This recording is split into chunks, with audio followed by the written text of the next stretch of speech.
Hello, আসসালামু আলাইকুম। আজকে আমি কয়েকটা বিষয় একটু কথা বলার জন্য লাইভে আসলাম। এটার পেছনে যে কারণটা লাইভে আসার, এটা হচ্ছে গিয়ে আপনার অনেকেরই ডিজায়ার থাকে একটা গাড়ি কেনার আগে তার নিজস্ব পছন্দের একটা ডিমান্ড থাকে। আমরা কেন জানি গাড়িগুলো কেনার আগে কিছু কিছু ইনফরমেশনগুলো নিয়ে একটু পাজলড হয়ে নিজের পছন্দ অনুযায়ী গাড়িটা না কিনে অন্য ধরনের বা যেটা আসলে আমার পছন্দ ছিল না বা পছন্দটাকে স্যাক্রিফাইস করে একটা গাড়ি নিয়ে নিচ্ছে। একটা পাশের মানুষের কথা শুনে, অন্য একজন ব্যবহারকারীর কথা শুনে মনে হচ্ছে যে না, এই গাড়িটা তাহলে মনে হয় আমার জন্য পারফেক্ট না, আমি গাড়িটা নিচ্ছি না। এরকম হয়।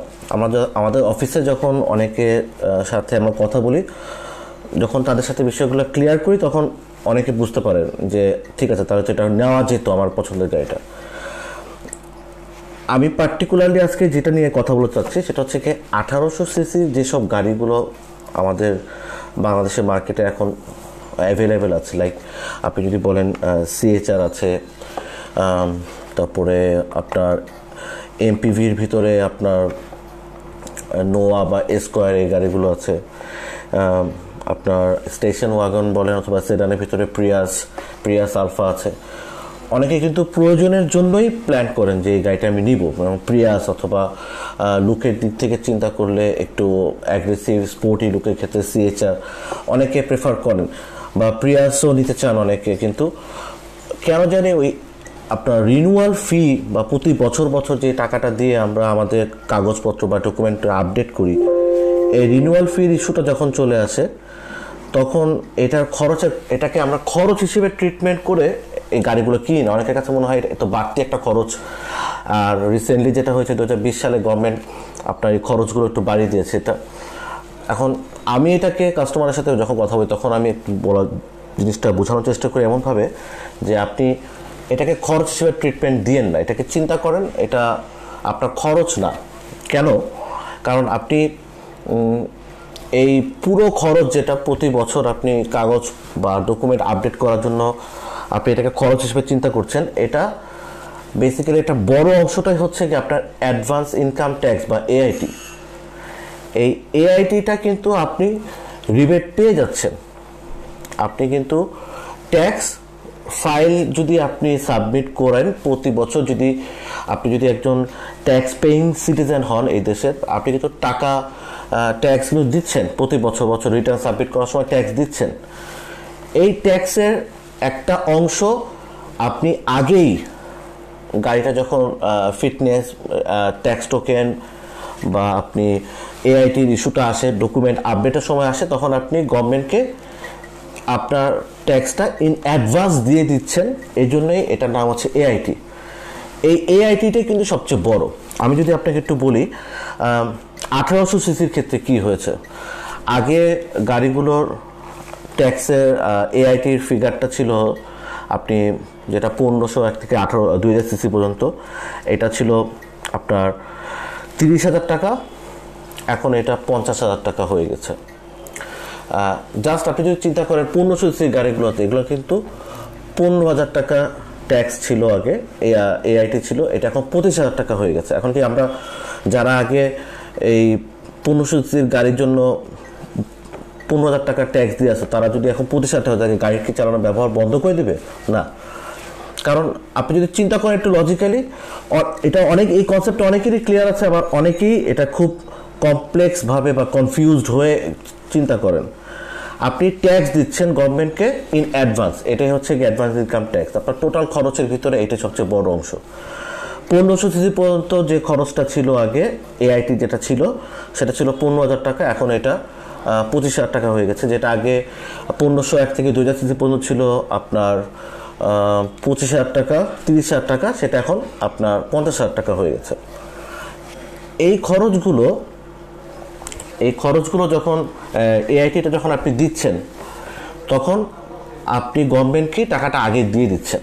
আপনি যখন রিটার্ন সাবমিট করবেন, ওই বিআরটি এর যে অ্যাকনোলেজমেন্ট, বিআরটি এর যে ব্যাংক ডিপোজিট স্লিপটা থাকে, এই স্লিপটা আপনার ট্যাক্স ফাইলের সাথে যখন সাবমিট করবেন তখন কিন্তু আপনার আর নতুন করে আর কোনো এক্সট্রা টাকা ট্যাক্স দেওয়া লাগতেছে না।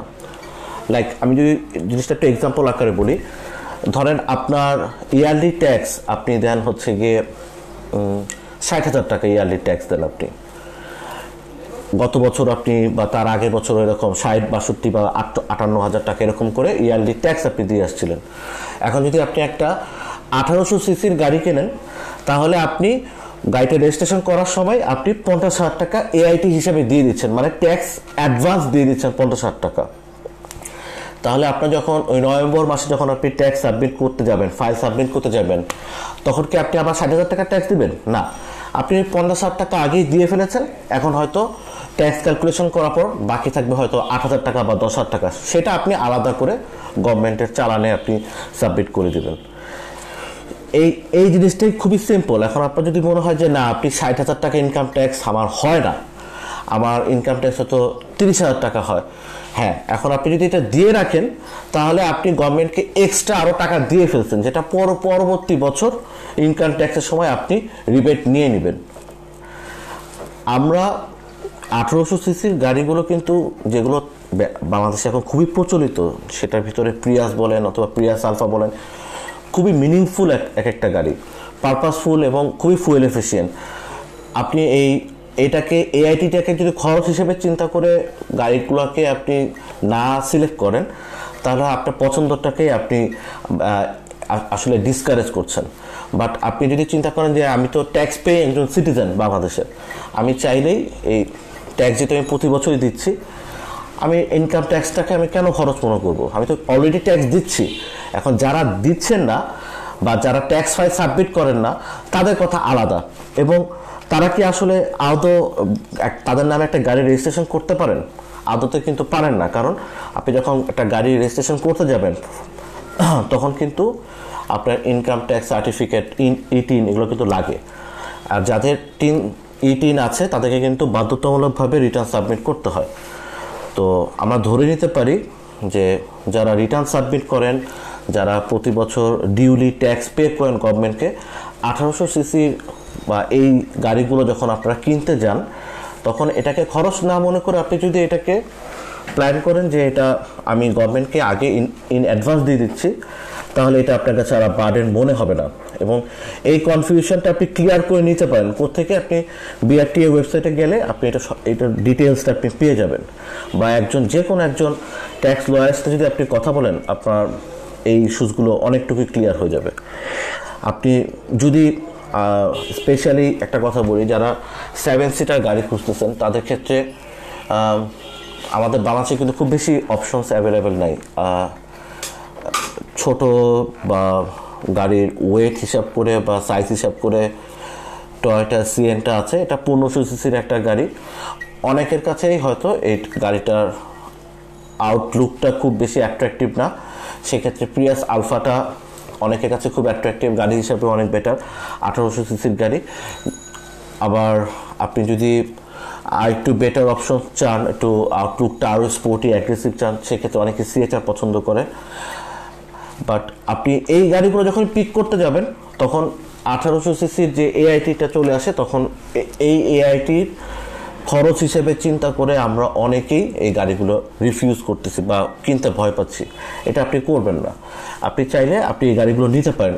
আমার ধারণা যারা এই গাড়িগুলো এফোর্ড করতে পারে তারা অবশ্যই রিনিউয়াল সময় এআইটিটা অ্যাডভান্স দিতেই পারেন, কারণ তাদের ইনকাম ট্যাক্সটা হয়তো এর থেকে বেশি হয়, কম হওয়ার কথা না।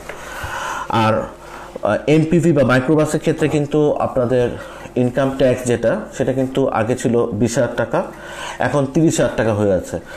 তাই আপনারা যারা মাইক্রোবাস বা এমপিভিকে চিন্তা করতেছেন যে এটা রেন্টে কারে চলে, এটা আসলে পারপাসফুল হওয়ার পরও আপনি নিচ্ছেন না, আপনি চাইলে একটা এমপিভি, নোয়া বা এসকোয়ার, এগুলোকে আপনি বাসার ফ্যামিলি ইউজের জন্য ব্যবহার করতে পারেন। কারণ আপনি দেখেন কত সুবিধা পাচ্ছেন।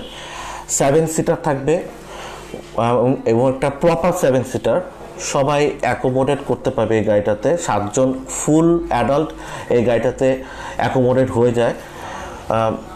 অনেক কেবিন রুম থাকে এটার, আর ট্যাক্সের কথা যখন আসবে, এই যে খরচের কথা বা রিনিউয়ালের কথা, আপনি সিসি ভেদে এই গাড়িগুলোতে আমাদের ইনকাম ট্যাক্স বা এআইটি মাত্র 30,000 টাকা। তাহলে আপনি যদি মনে করেন যে 7 সিটার খুঁজতেছেন, সেক্ষেত্রে আপনি একটা এমপিভি নোয়া বা স্কোয়ার আপনি সিলেক্ট করতে পারেন। এই কনফিউশনগুলো একটু ছিল কিছু আপনাদের সাথে শেয়ার করার জন্য। অন্য একটা সময় অন্য একটা বিষয় নিয়ে কথা বলবো। আর ইন দ্য মিন টাইম যদি আপনাদের কোনো ধরনের কমেন্ট বা ইনফরমেশান প্রয়োজন হয়, আপনারা আমাদের সাথে কন্ট্যাক্ট করতে পারেন। ঠিক, থ্যাংক ইউ, আসসালামু আলাইকুম।